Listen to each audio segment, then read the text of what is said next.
On this last Sunday of Advent before Christmas, the readings present us with a tremendous mystery, unique to all of history. One particular infant, Jesus of Nazareth, pre-existed his coming into this world because he is God from God, light from light, true God from true God, begotten, not made, one in being with the Father.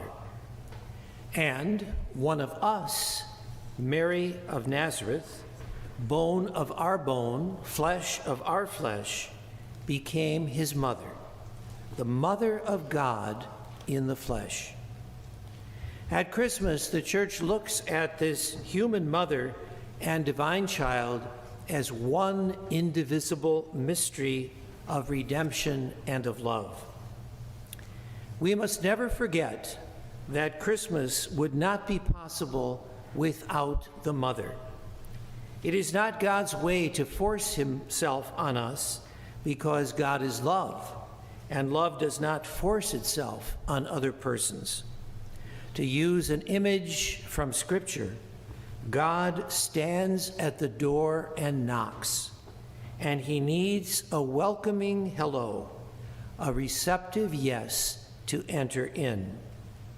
Speaking on behalf of all of us, Mary is the one who opens the door and says hello. She says yes to the birth of the eternal Word through whom all things were made. And she says her yes perfectly through the power of God's grace, the grace by which she herself was conceived without a stain of sin, as we remember and celebrate on December 8th, the feast of her Immaculate Conception.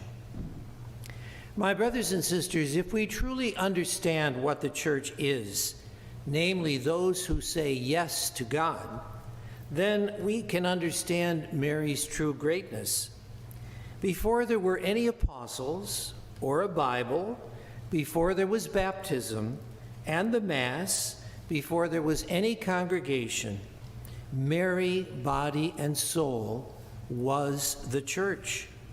She is the model of the Church, and the Church has always acclaimed her as its first and best member, because she shows us how to say yes and to live a life of faith. You know, sometimes we forget that Christianity is not ultimately about organizing, building, planning. It's certainly not about programs, works, and systems of thinking and acting, even though so often that is what we ourselves often fall into. And certainly it's the world's way of understanding who and what the Church is. The Church to which we all belong, men and women alike, is above all a church that is Marian, feminine, bridal, and maternal.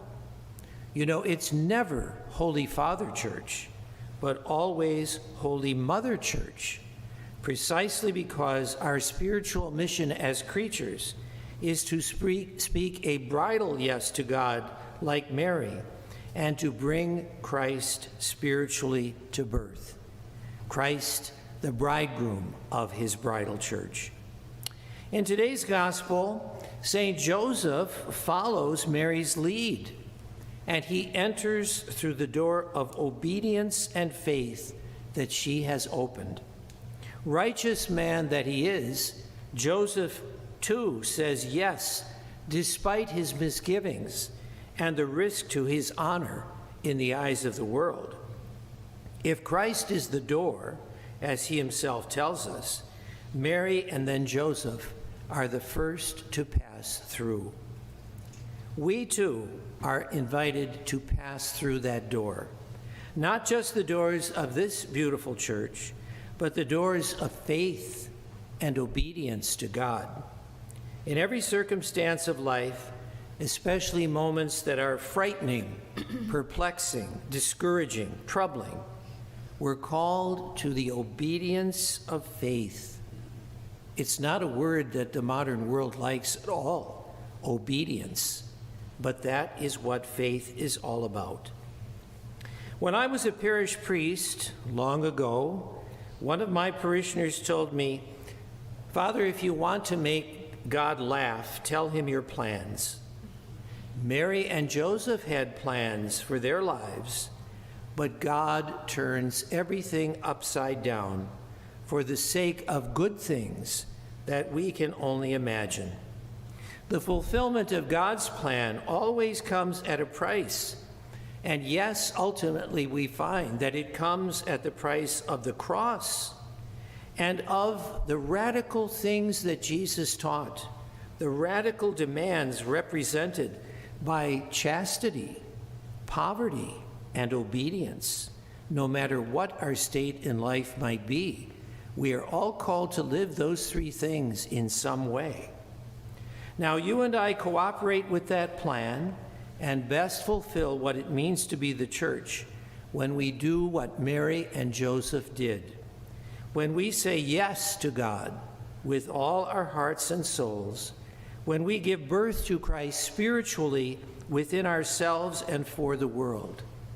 And if you don't believe me, take it from the Catechism of the Catholic Church, which says it best, and I'm quoting from the Catechism: "Only when Christ is formed in us will the mystery of Christmas be fulfilled in us.